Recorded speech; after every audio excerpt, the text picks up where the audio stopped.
Chapter 2। अचिंता ने लड़की को अपने आदमियों के हवाले कर दिया था और बाहर आके अपने कार में बैठ गया।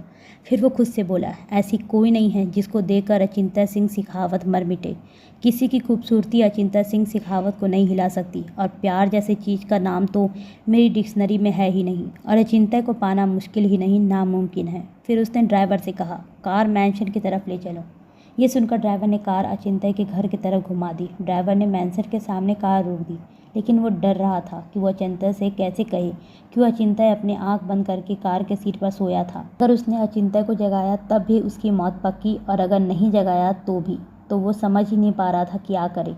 और तभी अचिंता अपनी आंखों को बंद किए हुए ही बोला, क्या हुआ, मैंशन आ गया क्या? ये सुनकर अचिंता बोला, तो फिर बोल क्यों नहीं रहे थे? ये सुनकर ड्राइवर ने डर से सर झुका लिया और तभी लकी ने डोर ओपन किया तो अचिंता बाहर आते हुए बोला, लकी, मुझे लगता है कि इसे ज़ुबान की ज़रूरत नहीं है, अब तुम सोच लो कि क्या करना है। इतना बोलकर अचिंता अपने मैंशन में चला गया और इधर ड्राइवर लकी की तरफ बेबसी से देखने लगा। लकी बोला, तुम सब जानते हो ना एएसएस को, फिर भी? ये सुनकर ड्राइवर बोला, आप अपना काम कीजिए सर, मैं रेडी हूँ अपनी ज़ुबान कटवाने के लिए। कम से कम इस बार उन्होंने मेरी किसी बेटी को तो टारगेट नहीं किया। ये सुनकर लकी ने अपने एक आदमी की तरफ देखा तो वो ड्राइवर को लेकर चला गया। फिर लकी अपनी आंखें बंद करके खुद से बोला, क्या इनके लिए कोई नहीं है जो इनके दिल में प्यार दया जगा पाए?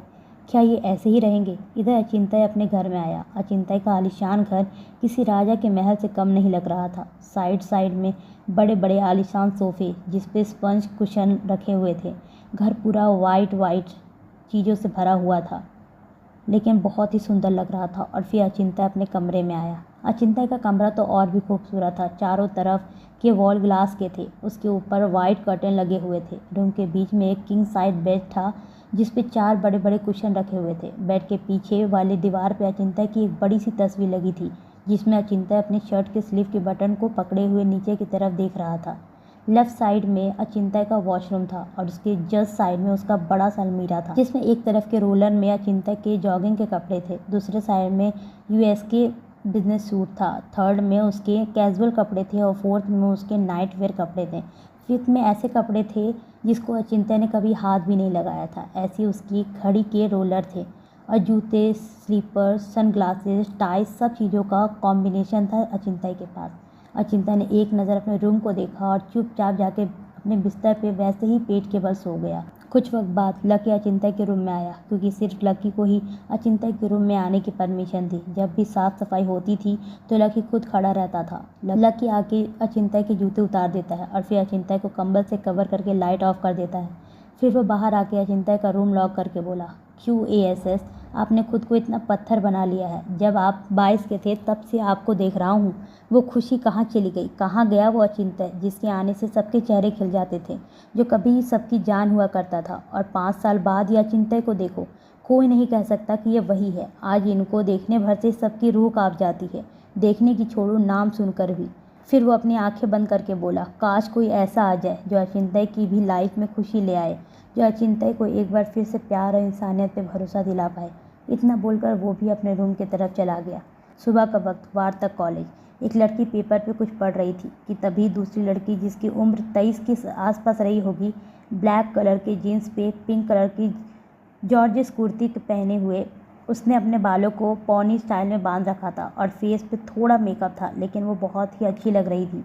वो पेपर पढ़ रही थी। लड़की के कंधे पर पीछे से हाथ रख के वो बोली, यार कनक, क्या कर रही है तू कब से?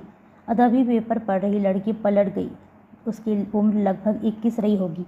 उसकी बड़ी बड़ी आंखें, गोल सा चेहरा, आंखों पे बड़ी बड़ी पलक, छोटा सा चेहरा, उसके पिंक कलर के हार्ट शेप ओंठ, गोरा रंग, ओंठ के पास एक काला तिल जो उसके चेहरे को और खूबसूरत बना रहा था, उसके बड़े बड़े भूरे रेशमी बाल जो उसकी कमर तक आ रहे थे, लेकिन उसने अभी चोटी कर रखी थी, लेकिन आगे के कुछ बाल उसके कर्ल थे और बार बार उसके गोरे से सुंदर से फेस पर आ रहे थे। हाइट उसकी लगभग 5.3 इंच रही होगी।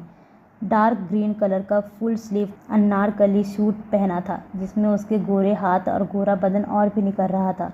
उसकी खूबसूरती को देखकर कोई भी उसके ऊपर फिदा होने से खुद को रोक ना पाए। कुल मिलाकर खनक पूरी तरह से कोई अप्सरा कही जा सकती थी। वो बोली, यार श्रेया, देखना हमारी एनुअल फंक्शन है और तू जानती है ना कि मुझे जल्दी जाना है घर, इसलिए सोच रही हूँ कि मेरा परफॉर्मेंस पहले हो जाए, लेकिन ये देखना मेरा तो आखिरी कर दिया गया है, तब तक तो बहुत सारे लोग चले जाएंगे और तभी पीछे से एक लड़की आई जिसने वाइट कलर की शर्ट पर रेड कलर की लॉन्ग स्कर्ट पहनी हुई थी और अपने बालों का जूड़ा बनाया था और चेहरे पर बिल्कुल भी मेकअप नहीं था उसके, लेकिन वो अभी भी बहुत अच्छी लग रही थी। लेकिन खनक के आगे वो सबकी खूबसूरती बेकार थी। वो खनक और श्रेया के पास आके बोली, यार मैंने सुना है कि कोई नए और बहुत ही हाई क्लास के पर्सन आए हुए हैं और तेरा परफॉर्मेंस हर साल अच्छा होता है, इसलिए तुझे आखिरी में रखा है जब वो आएंगे। ये सुनकर श्रेया बोली, वैसे तन्वी तुझे किसने कहा ये सब? ये सुनकर तन्वी बोली, मैंने खुद सुना प्रिंसिपल को मैनेजर से बात करते हुए। ये बात वो चहकते हुए बोली। ये सुनकर खनक उसके सर पे मारते हुए बोली, तेरी आदत कब जाएगी चुपके चुपके लोगों की बात सुनने वाली? ये सुनकर तन्वी अपना सर सहला कर बोली, यार जब अपनी बात हो तो सुन ही लेना चाहिए ना। ये सुनकर सब हंसने लगे। फिर खनक बोली, तन्वी श्रेया यार अब चलना चाहिए, तुझे तो पता है कि मुंबई की ट्रैफिक और अगर ज़्यादा हुआ तो ट्रेन से जाना पड़ेगा घर, और लोकल ट्रेन का रश भी तो तू झेल नहीं सकती ना। ये सुनकर सबने हाँ में सर हिलाया और खनक के साथ कॉलेज से बाहर आ गए। और तभी खनक, श्रेया और तन्वी के सामने 3 लड़के आके खड़े हो गए। उनको देखकर तन्वी बोली, ये फिर से आ गए खनक, लगता है कि पिछले बार की बेइज्जती भूल गए हैं। ये सुनकर खनक बोली, भूल गए हैं तो क्या हुआ, हम है ना फिर से याद दिला देते हैं। क्यों?